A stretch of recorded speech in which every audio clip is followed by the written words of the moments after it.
그리스도인으로 우리가 세상을 살아갈 때 한 가지 간과해서는 안 되는 것이 있습니다. 그것은 바로 사탄이 우리를 항상 죽이고 멸망시키기 위해 공격해 온다는 사실입니다. 그래서 성경은 여러 곳에서 악한 영과의 싸움에 대해 우리에게 경고의 말씀을 전하고 있습니다. 야고보서를 보면 너희는 하나님께 복종할지어다. 마귀를 대적하라.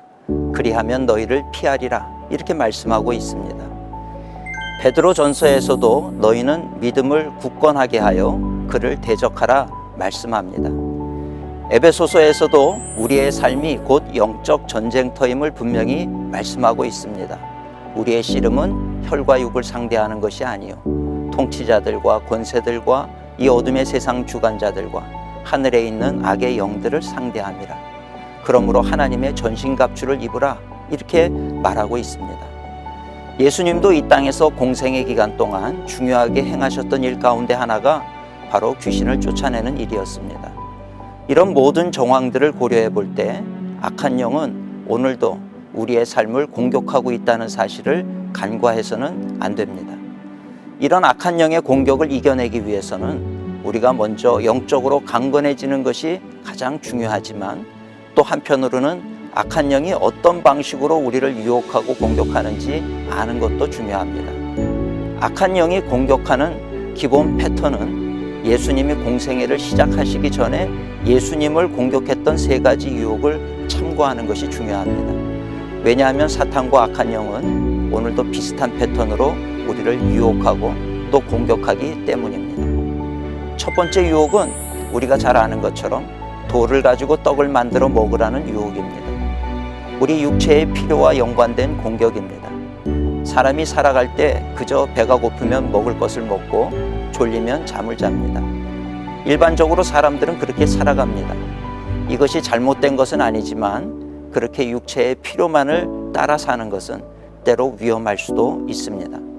그래서 예수님은 사람이 떡으로만 사는 것이 아니라 하나님의 말씀을 따라 살아야 한다고 선포하시며 사탄의 유혹을 이기셨습니다.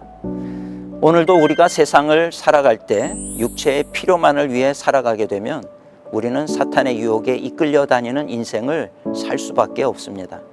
그래서 육체의 필요를 따라 사는 것이 아니라 예수님의 말씀처럼 하나님의 말씀을 따라 살 때 우리는 승리할 수 있는 것입니다.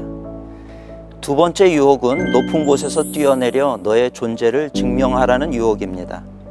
사람들마다 존귀해지고 싶고 또 칭찬과 칭송을 받고 싶어 합니다.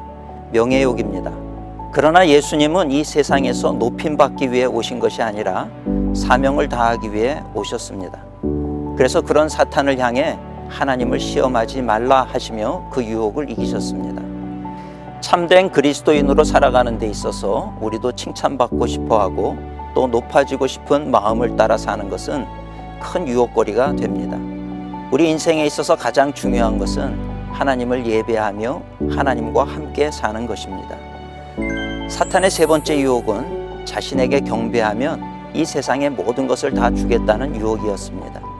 사탄은 예수님이 이 땅에 오신 목적이 아담의 죄로 인해 빼앗겨버린 이 세상을 다시 회복하기 위함이라는 것을 알고 있었습니다. 그러기 위해서 힘든 십자가의 길을 가기보다는 쉬운 길, 즉 사탄에게 한번 경배하기만 하면 이 모든 것을 다시 주겠다는 쉬운 길을 제시합니다. 쉬운 길에 대한 유혹입니다. 사람들마다 한순간에 쉽게 성공하길 원합니다. 그러나 예수님은 옳은 방법이 아니면 쉬운 길이 있어도 그 길을 거부하셨습니다. 힘들더라도 십자가의 길이 옳은 길이기에 그 길을 걸어가심으로 사탄의 머리를 밟아버리신 예수님의 모습을 본받을 수 있는 우리가 되어야 합니다. 오늘 우리 사랑하는 성도님들도 예수님을 본받아 살 수 있기를 축복합니다. 이 세상의 정욕이나 명예욕, 쉬운 길을 선택하며 사는 것이 아니라 아무리 힘들고 어려운 길이라 할지라도 예수님이 가신 길, 진리의 길을 따라 살아갈 때 우리는 모든 악한 영의 공격을 이기는 하나님의 사람으로 살아갈 수 있습니다.